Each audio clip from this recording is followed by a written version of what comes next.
காங்கிரஸ் வந்து பாத்தீங்கன்னா டெல்லிக்கு ஒரு குரூப் ஜால்ரா அடிக்கவும், தமிழக முதலமைச்சர் ஜால்ரா அடிக்கவும் செயல்படுதுன்னு சொல்லி அண்ணாமலை வந்து குற்றச்சாட்டு இருக்காரு.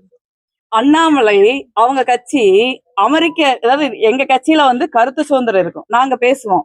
ஆனா அவங்க கட்சிய பாஜகவும் பாஜகனுடைய பிரதமரும் அமெரிக்க அரசாங்கத்துக்குள்ள ஜால்ரா அடிச்சுக்கிட்டு இருக்காங்க.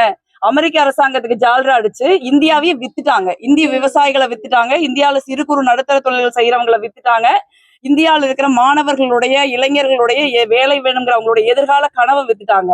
அதனால பாஜகவுக்கு வந்து காங்கிரஸ் கட்சியை பேசுற அருகதை கிடையாது. சீனாவுக்கு பயப்படுற ஒரு பிரதமர் நாடாளுமன்றத்துல எங்களுடைய எதிர்கட்சி தலைவர் ராகுல் காந்தி அவர்களை பார்த்து இல்ல எங்களை மாதிரி பெண் எம்பிக்கள் வந்து கேள்வி கேட்பாங்கன்னு பயந்துகிட்டு நாடாளுமன்றத்திற்கு வராத ஒரு பிரதமரை வச்சுக்கிட்டு பாஜக வெளியில நியாயமெல்லாம் பேசலாமா? சசிகலா அரசியல் கட்சி ஆரம்பிச்சதை பத்தி உங்க கருத்து? ஜனநாயக நாட்டுல வந்து ஒவ்வொருவருக்கும் வந்து கட்சி ஆரம்பிக்கிற ஒரு உரிமையை நம்மளுடைய அரசியல் சாசனம் கொடுத்திருக்குது. அந்த உரிமையை திருமதி சசிகலா அவர்களுக்கும் இருக்குதுன்னு நான் நினைக்கிறேன். அதுவும் இல்லாம அவங்க நீண்ட காலம் இந்த ஜெயலலிதா அவர்களோட அரசியல்ல பயணப்பட்டிருக்காங்க. அவங்களுக்கு அரசியல் அனுபவம் இருக்கு. அதன் அடிப்படையில் அவங்க ஆரம்பிச்சிருக்காங்க. வாழ்த்துக்கள். காமராஜர் அளிச்ச காங்கிரஸ் தான் வந்து தற்போது வந்துகிட்டு இந்திரா காங்கிரஸ் செயல்படுதுன்னு அண்ணாமலை சொல்றாரு. இல்ல, நீங்க அண்ணாமலை சொல்றதெல்லாம் பெருசா எடுத்துக்கூடாது. ஏன்னா இன்னைக்கு வந்து காமராஜர் வந்து இந்திய விவசாயிகளுக்காகவும் இந்திய மக்களுக்காகவும் ஏழை எளிய மக்களுக்காகவும் வாழ்ந்த ஒரு தலைவர். தன்னுடைய வாழ்க்கையே வந்து இந்த மண்ணுக்கும் மக்களுக்கும் அர்ப்பணிச்ச ஒரு தலைவர். ஆனா இன்னைக்கு பாஜகவின் தலைவரா இருக்கிற நரேந்திர மோடி இந்த மண்ணையும் மக்களையும் பீஸா அமெரிக்காவுக்கு வித்துக்கிட்டு இருக்காரு. நீங்க வந்து இந்தியாவுடைய எதிர்காலம் வந்து மிகப்பெரிய பேரழிவை நோக்கி நடந்துகிட்டு இருக்குது. சோ இந்த மாதிரி மக்களை பாதிக்கின்ற நாட்டை பாதிக்கின்ற பிரச்சனைகள்ல எந்த விதமான கருத்துமே இல்லாம ஒரு இளைஞர் அரசியல் இருக்கிறவன் சொல்லிக்கிறவர் இருக்கிறது வந்து ரொம்ப வருத்தமா இருக்குது. நீங்க வந்து இன்னைக்கு வந்து நாட்டுல பேச வேண்டிய விஷயம் என்னன்னா, எதுக்கு அமெரிக்காவுக்கு நரேந்திர மோடி அவர்கள் பயப்படுறாரு?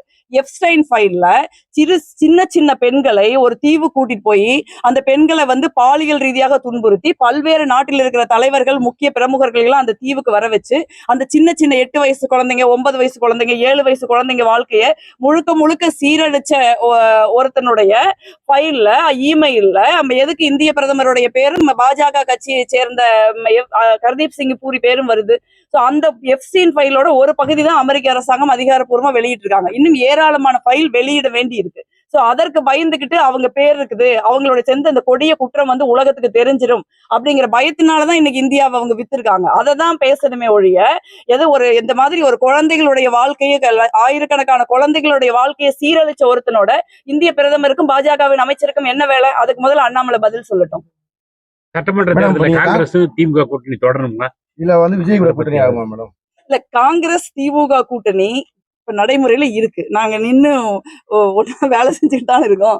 சோ நாங்க பேச்சுவார்த்தை நடந்து கொண்டிருக்கிறது. திருப்பியும் ஒரு முறை பேச்சுவார்த்தை பேசியிருக்காங்க. மீண்டும் வந்து பேச்சுவார்த்தை தொடர்ந்து நடந்துகிட்டு இருக்குது.